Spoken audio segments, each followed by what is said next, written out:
Jacob was alone on a small alien moon where the trees were tall and blue and the ground was soft and purple and the sky was always red like it was stuck in sunset forever. He lived in a small metal shelter near the edge of the forest where strange lights sometimes moved between the trees and sounds echoed without a source. He was a human scavenger, and he came here after the colonies fell and Earth stopped sending help or answers. He searched old crash sites for food, for gear, for anything useful that he could trade with passing ships if they ever came. Most days were quiet and empty like the inside of an old bottle, but today something felt different, and he did not know why. He walked along a path of broken stone and dead machines.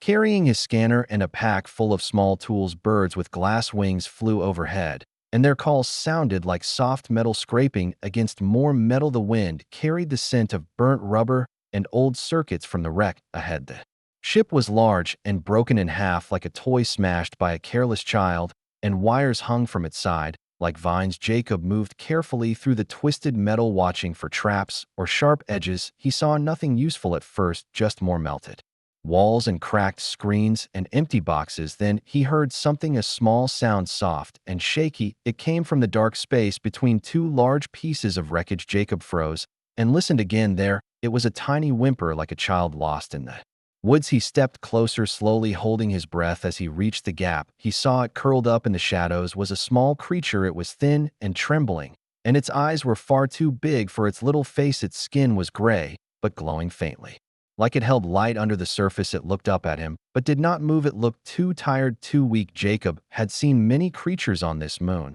but never one like this. It was not just alien, it was helpless. He knelt down and opened his pack. He had one protein bar left. He had planned to save it, but something in the creature's eyes told him he should not. He broke the bar in half and slowly placed a piece on the ground between them. The creature stared at it. Then it moved, slowly shaking.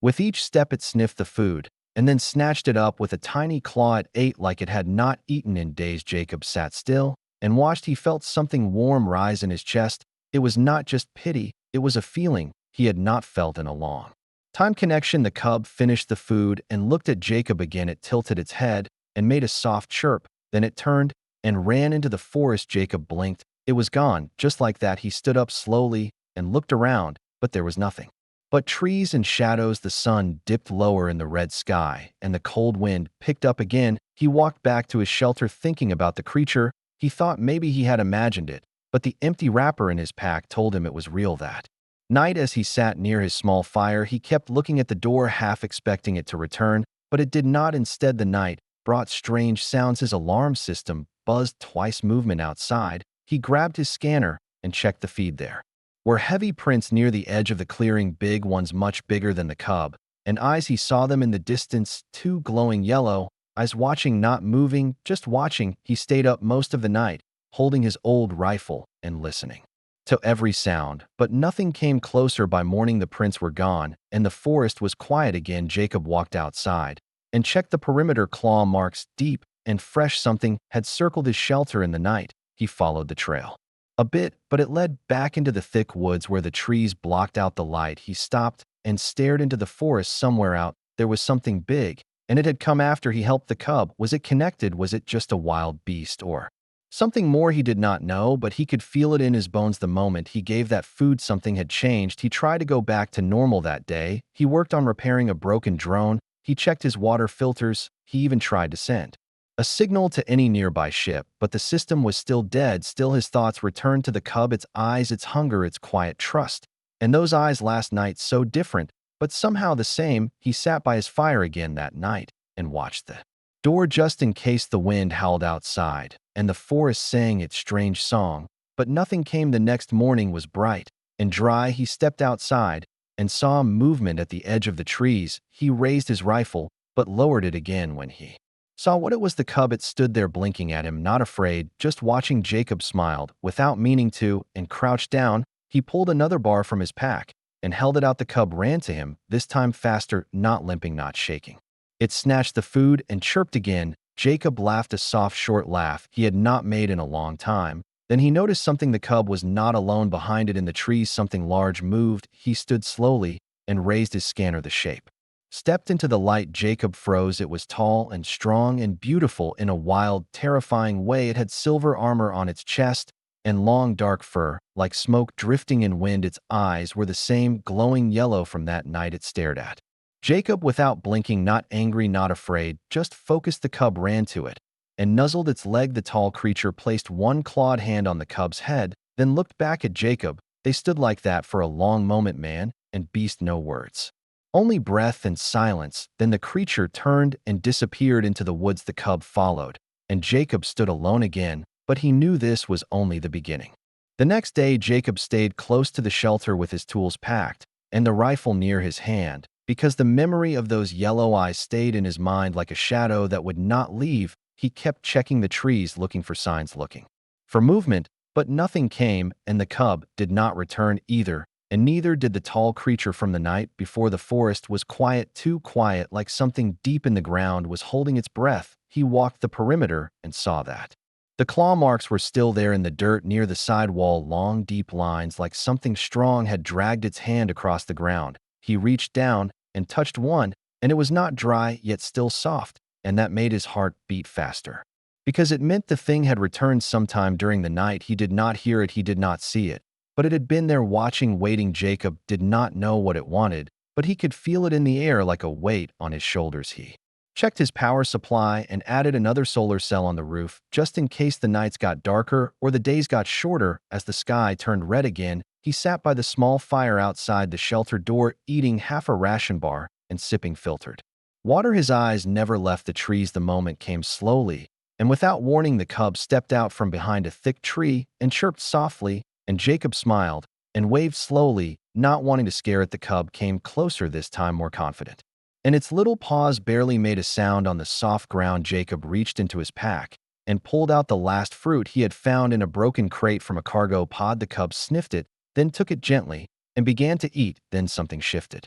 Behind the trees, the air changed colder. He stood, heart racing. The same tall figure appeared, the same glowing eyes, the alien mother. She stepped into the light, and Jacob finally saw her clearly. Her armor shimmered like liquid metal, and her body moved like a cat, built for speed and strength and silence. Her face was fierce, with high cheekbones and sharp markings under each eye like war paint. She had long dark hair braided and tied behind her head, and her claws were sharp and silver and clean. She was not just strong, she was beautiful in a wild and deadly way. Her eyes locked on his, and she did not blink, and she did not speak. She stood behind the cub with her hands at her sides, and her tail slowly sweeping the ground. Jacob stayed still, not moving, not speaking, just breathing. The cub chirped again and looked between them. Then something happened. The mother knelt. She crouched beside the cub and placed one clawed hand on its back. She checked it. She touched its stomach gently. She looked at Jacob again, and for a moment, he thought he saw something like understanding in her eyes. She stood again and reached into a pouch at her side. She pulled out a small bundle and tossed it toward him. It landed softly near his feet. Jacob looked down and picked it up. Wrapped in leaf skin were alien fruits, some kind of dried meat, and a tiny blue crystal. He looked back up, and the mother was already turning away. She melted back into the trees, and the cub followed without looking back. Jacob stood there in the fading light with the bundle in his hands, and his thoughts spinning like a storm. What did this mean? Why bring him gifts? Why trust him? He did not know, but he felt the beginning of something bigger than food and silence. The next day was the same. The cub returned at sunset, the mother with it. She never came too close, never entered the clearing, but she watched, and every time she brought something and left it behind, more fruit, more meat, once even a small power cell still full of charge. Jacob gave food in return. He shared what he had, and he tried to show no fear. He repaired one of his drones and used it to scan the area near the trees, but the data always returned scrambled, like something was blocking it. The cub grew stronger. It no longer trembled. It played near the edge of the shelter, chasing bugs and rolling in the moss. Jacob started to talk to it. He gave it a name, Pip. The cub chirped and tilted its head. Every time he said it, he smiled more, now laughed. Sometimes he spoke out loud again. It had been so long. One evening, he tried something new. He drew in the dirt using a stick. He drew himself. He drew Pip. He drew the mother. And then he pointed to himself and said, Jacob. He pointed to the cub and said, Pip. Then he pointed to her and waited. She looked at the drawing, then at him, and her eyes narrowed. She knelt slowly, took the stick, and drew a symbol beside her shape. Then she tapped her chest.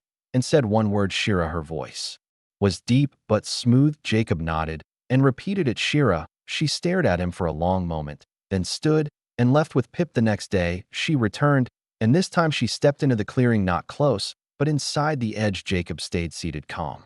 She walked slowly, circled the area once, looked at the shelter, at the solar panels, at the tools. She was learning, watching, understanding. Pip ran up and rubbed against Jacob's leg, purring softly. He reached down and scratched behind the cub's ear, and Pip chirped in joy. Shira watched and said nothing. Then she placed something on the ground, a weapon, small, sleek, alien design. She pushed it toward him with her foot, then turned and left again. Jacob picked it up and examined it. It was light and cold, but powered. She had given him protection, trust, or maybe a warning. That night, he cleaned the shelter twice and checked all systems and sat by the fire, thinking, why was she coming? Why bring gifts? What did she want? It could not be just about the food. He had helped Pip, but now something else was happening, a silent exchange, a bond. Without words, he did not know where it was going, but he felt no fear, not anymore, not with Pip sleeping beside his boots and Shira watching from the trees.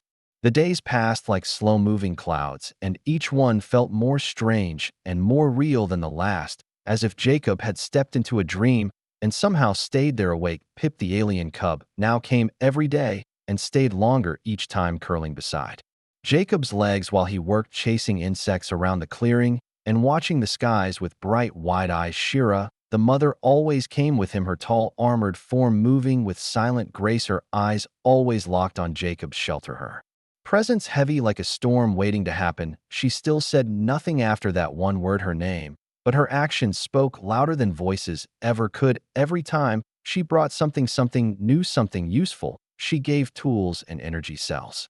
And once she even left a container filled with strange glowing seeds that pulsed with a soft blue light. Jacob planted them just to see what would happen, and they grew fast, pushing through the soil with small green tendrils like they were hungry for the air. He shared food with them every time, not just rations anymore, but real food. He grew from a small hydroponic unit. He even made something like soup one night, heating water, adding dried herbs and old spice packets, stirring it slow and offering some in a clean metal bowl. Pip lapped it up happily, and Shira watched without moving, her expression unreadable, but not angry. She stayed longer now, standing near the fire, but never sitting, never relaxing, her body always ready, her claws always just inches from the ground. Jacob began to notice small changes in her armor, how it shimmered differently in light, how it shaped around her shoulders, how it bent like fabric, but held like steel. It was alive, in a way, something more than text, something woven into her. One evening, the red sky above shimmered with silent lightning,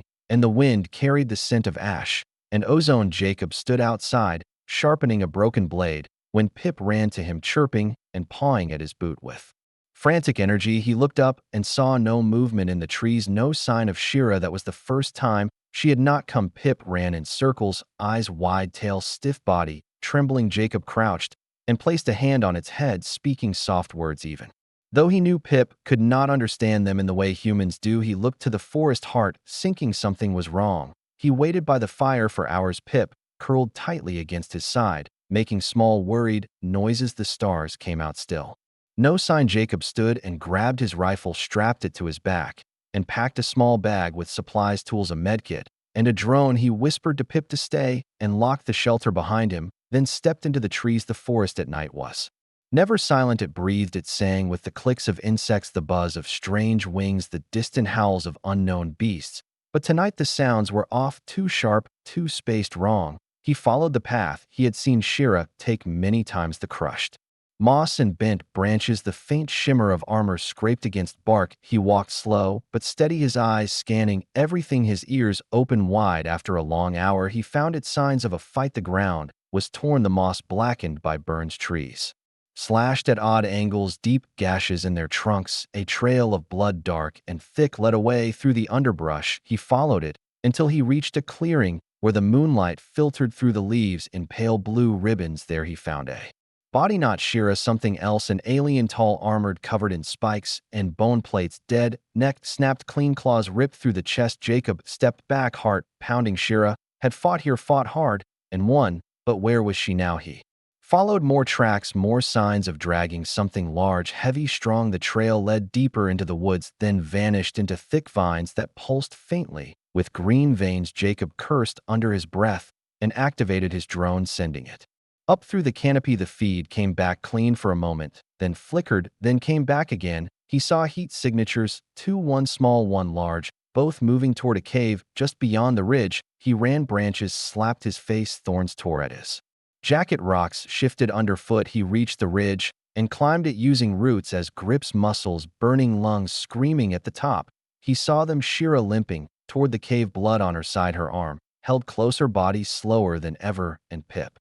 The cub had followed. No, Pip had led him. Jacob called out. Shira turned, eyes wide, claws rising. Then she saw him, lowered her hands, collapsed. Jacob ran to her, dropping beside her, reaching for the medkit. She growled low, but did not stop him. Her blood was thick and dark with a strange shimmer like oil in sunlight. He cleaned the wound, pressed sealant, wrapped the arm, checked her vitals as best he could. She breathed steady, but weak, so weak. Pip curled beside her, nuzzling her face. She reached out and touched the cub's back gently. Then her eyes met Jacob's again, not wild, not angry, just tired, trusting. He stayed with them through the night, kept the fire low, watched the trees, listened for danger. Shira slept finally. Pip slept too. Jacob sat between them, rifle across his lap, and eyes wide. This moon was not safe. Something hunted here, and Shira had nearly died to protect her cub, maybe even to protect him. He thought of the gifts, the watchful nights, the silent looks she had been warning him without words, preparing him, and now she needed him. When morning came, he helped her stand. She leaned on him, not fully,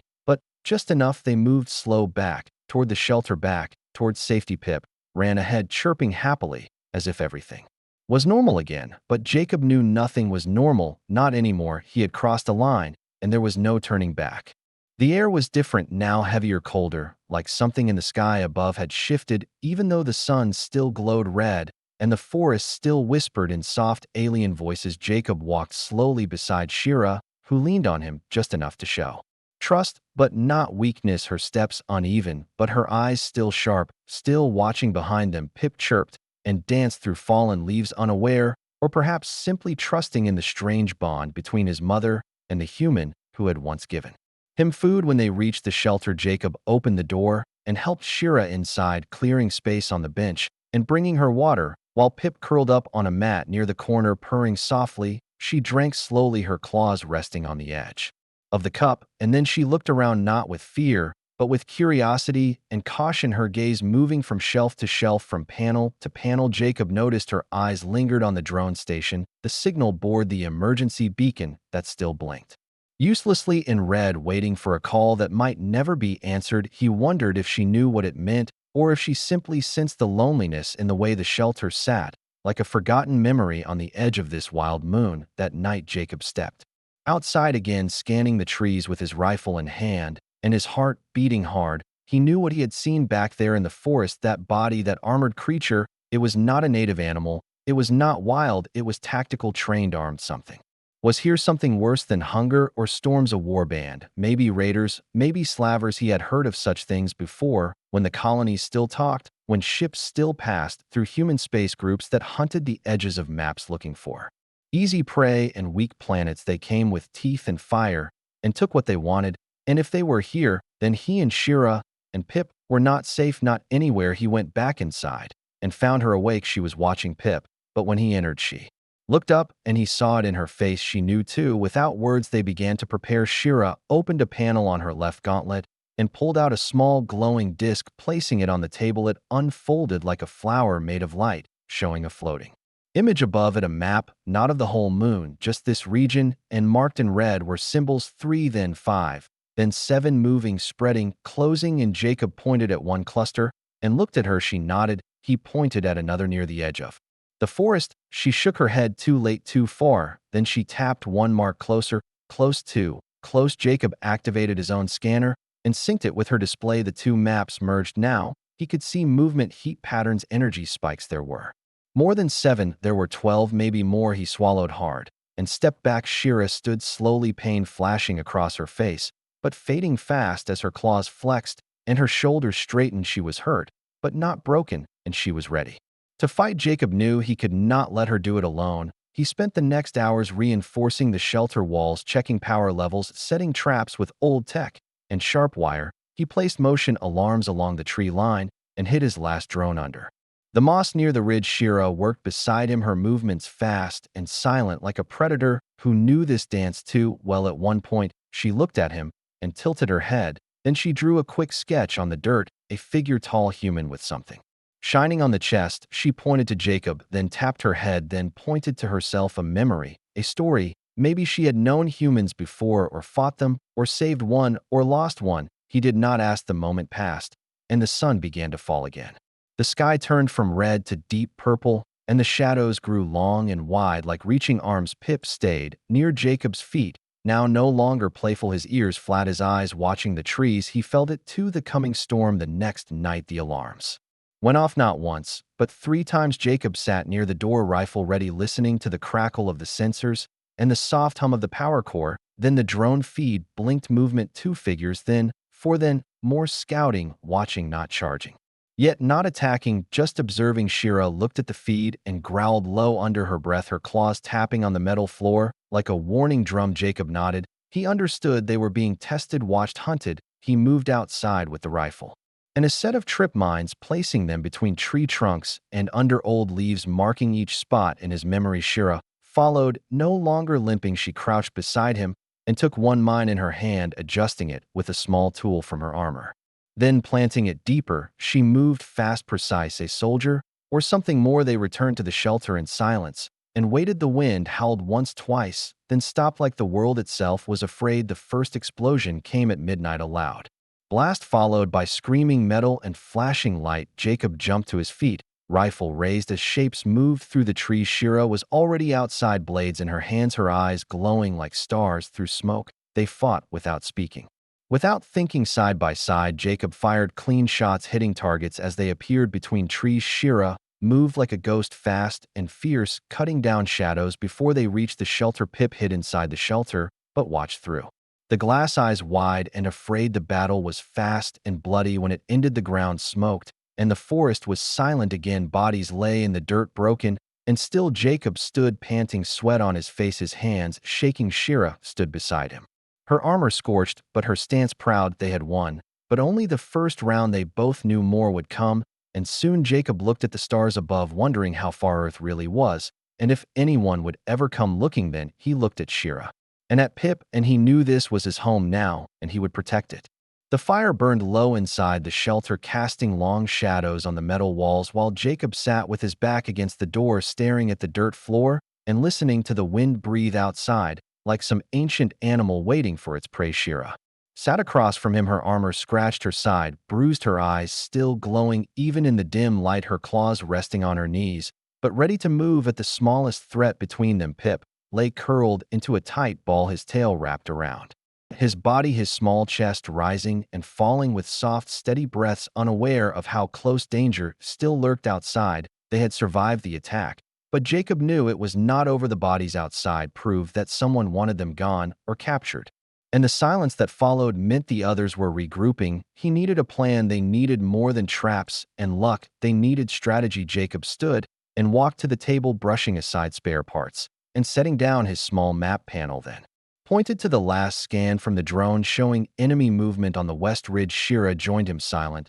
but alert, her eyes scanning the symbols and motion trails. She tapped one, then drew a circle around another, then pointed to a narrow valley between 2 hills not far from the shelter, a choke point, a trap zone. Jacob smiled and nodded. She understood tactics. She was not just a mother, she was a warrior. Together, they began to work. They split the day between building and scouting, collecting supplies, setting devices, and reinforcing weak spots around the shelter. Jacob used old mining charges found in the belly of a broken crawler to build new traps hidden beneath rocks and roots with pressure triggers made from stripped wiring. Shira built spike barriers from tree limbs soaked in a strange dark oil that hardened like bone. She moved with calm focus, wasting no motion, her hands fast and sure, as if she had done this all before. Jacob watched her work and wondered what she had been before. Pip, before the forest, before this moon, a soldier, a bodyguard, a hunter. He did not know, but he trusted her now with more than just survival.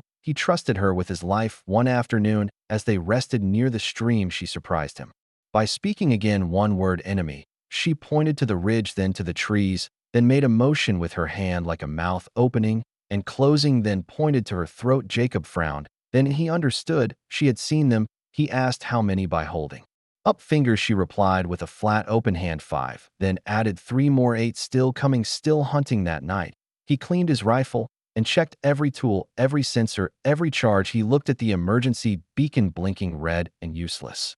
No help would come. No one knew he was alive. No one cared. But here on this lonely moon, he had found something worth defending, not just himself, not just his shelter, but Pip and Shira. He stepped outside and looked at the stars. They seemed closer, now brighter, as if the universe was watching, judging, waiting. Shira joined him, and together they stood in silence. Then she reached into her belt and pulled out a long curved blade wrapped in thick cloth and handed it to him. He unwrapped it slowly, revealing a dark metal edge etched with alien symbols that shimmered faintly in the moonlight. He looked at her, and she nodded. Gift. He held it tightly and felt its weight, not heavy, balanced, ready. He placed it beside his rifle and went back inside.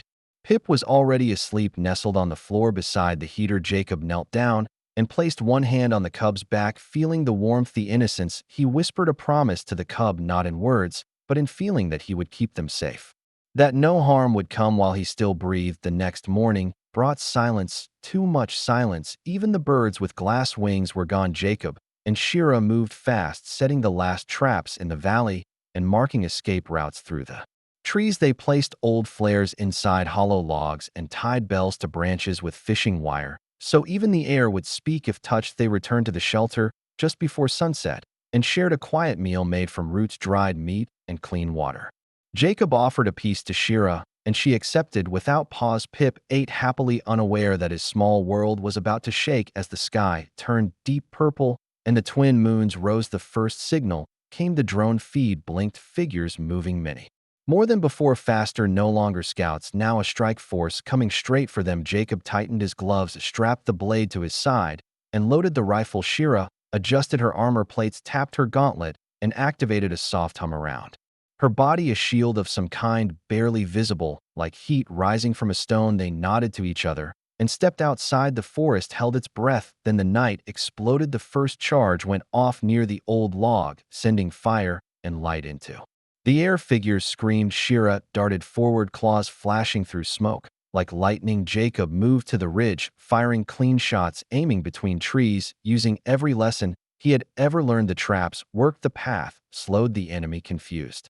One charged the shelter and tripped the bell wire, triggering a mine that threw him backward through the brush. Another crawled under the barrier and met Shira's blade with a sound like thunder. Jacob saw Pip at the window, watching wide-eyed, not scared, just aware, knowing the battle raged for what felt like hours, but was only minutes. Then the silence returned. Bodies lay, broken, smoke curled upward into the trees. Jacob lowered his rifle, breathing hard, every muscle shaking, every thought blurred. Shira stood at the edge of the clearing, her armor cracked, one arm bleeding, but her stance still strong. She turned slowly and walked to Jacob, then placed one hand on his chest. Alive together, they had won for now, but deep in the forest, a shadow moved, watching, learning, and the real war was just beginning. The wind that swept across the clearing no longer felt wild or gentle. It felt like breath held between two storms, a quiet pause that could not last. Jacob stood at the edge of the shelter with the blade at his hip and the rifle in his hand, scanning the trees again and again, even though his sensors were silent and his drone lay broken from the last fight. Shira sat nearby, against the shelter wall, sharpening her claws with a piece of black stone, her movements calm and practiced, but her eyes locked on the forest like a hunter waiting for the prey to show its face. Pip sat between them, tail twitching, ears sharp, eyes wide, no longer playful, now watchful, like he knew something was coming, something worse than anything before. They had fought hard, they had won once, but Jacob knew it had only been a test, a measure. Now the real force would come, the leaders, the strongest, the ones who would not fall to traps or fire. He checked his power cells, replaced the magazine, loaded the blade sheath with a soft click, and turned to Shira. She looked at him, then nodded once. She rose to her feet, tall, fierce eyes burning gold in the dusk, and for a moment Jacob saw not an alien, not a beast, but a warrior, a protector, and maybe something more. She walked to the center of the clearing and placed her palm on the ground. The soil lit up with glowing symbols, a map, a signal, a warning. Jacob watched as the lines moved like veins pulsing with light showing paths and danger showing speed and formation. They were coming fast. He counted at least 15 heavy steps, different shapes, different sizes, some with energy weapons, some with claws, some with armor that looked thick enough to stop his bullets. He swallowed the fear and replaced it with focus.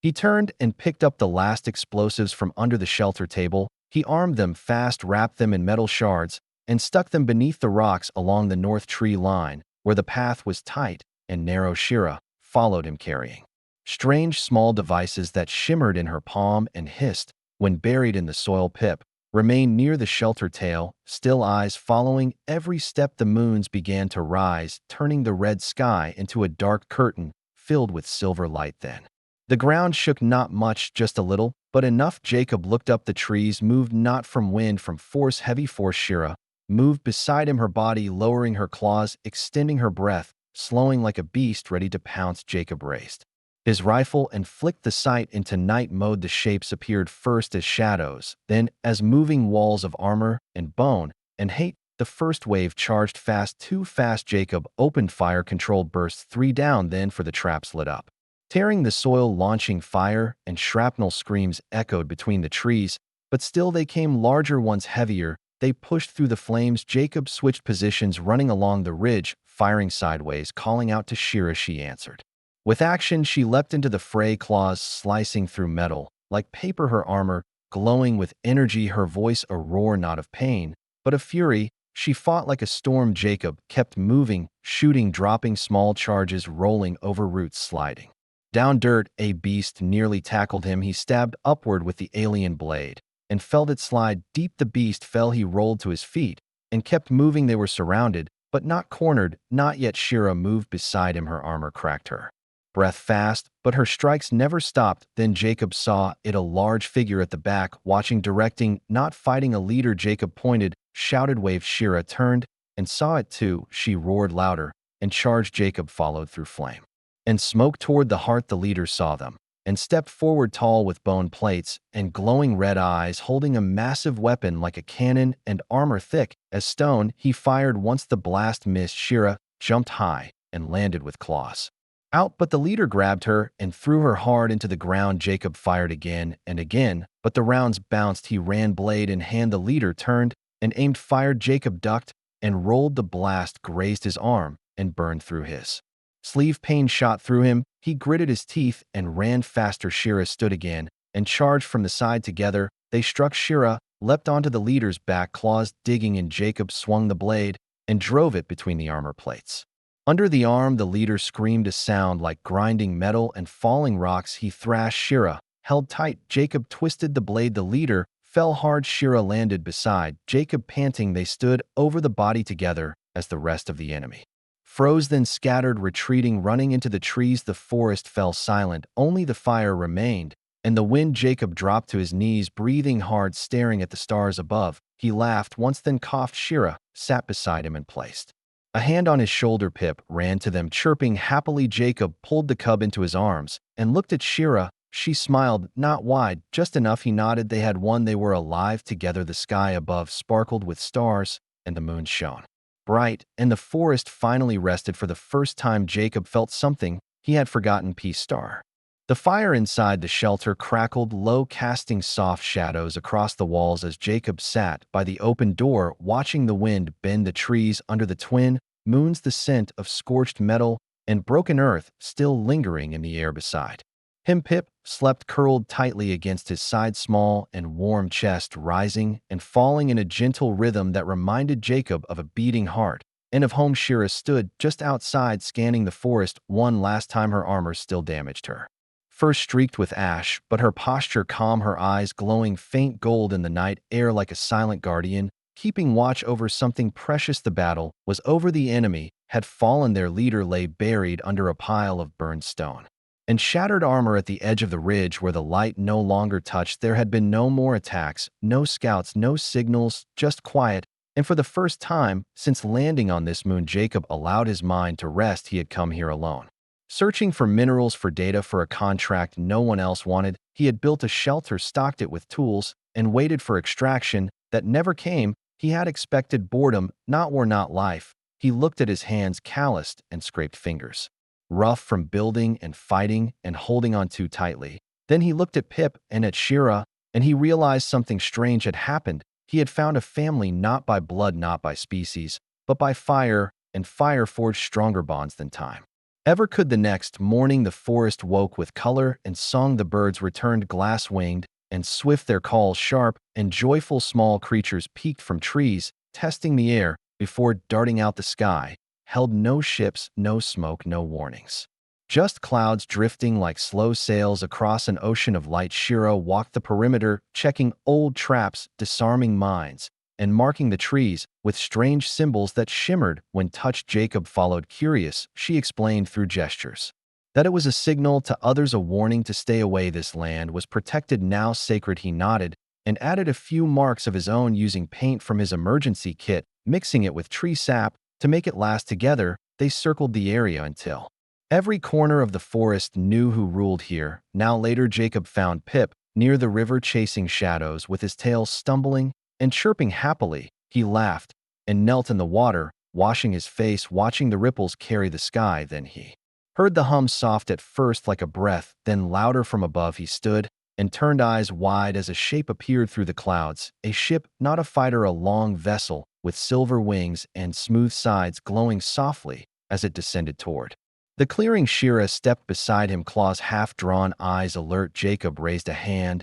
and motioned calm. He activated his wrist beacon and sent a signal. The ship slowed and hovered above the ridge, then lowered, landing gear touching the earth like a giant bird returning to a long-forgotten nest. The ramp opened, figures emerged, human, clean suits, emblems of Earth Command. They paused at the edge of the ramp, seeing the damage, the bodies, the strange structures, and the tall alien beside the man they had come to find. Jacob stepped forward slowly with Pip in his arms and Shira beside him. He raised a hand. The lead officer saluted and walked down. They spoke in low voices, explained everything, showed footage, shared scans. Shira stood silent, watching with unreadable eyes. The officer looked at her, then at Pip, then at Jacob again, then nodded. He understood enough. The offer came quickly: extraction, safety, return Earth home. Jacob looked at the ship, then at the shelter, then at the trees, then at Pip, then at Shira. She said nothing, but her eyes spoke clearly. This was her world, her place. She had no ship, no home beyond the forest, no need for stars, only Pip,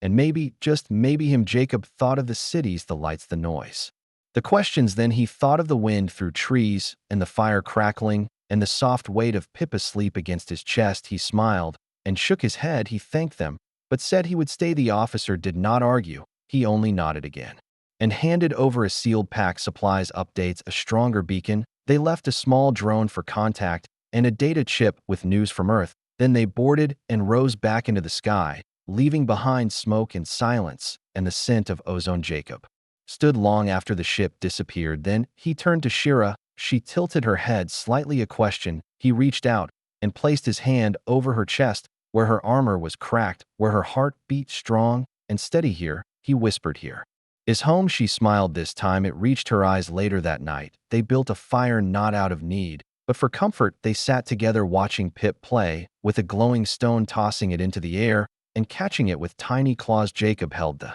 blade she had given him, clean, now wrapped in new cloth, a symbol not of war, but of bond. He placed it above the door beside a carved stone where he etched the date of the first time Pip came to his door. Shira added a symbol of her own beside it, drawn in silver dust that shimmered even in darkness. It meant protect her family. Jacob leaned back and closed his eyes, listening to the forest breathing around them. The stars above blinked like old eyes watching with pride. He had come here for profit. He had found something richer, a place, a purpose, a reason to wake up every morning and fight every night and smile even when the world felt cold. He opened his eyes and looked at Shira, then at Pip, and in that moment he knew no matter what came, no matter what storms or shadows returned, they would face it together and they would win.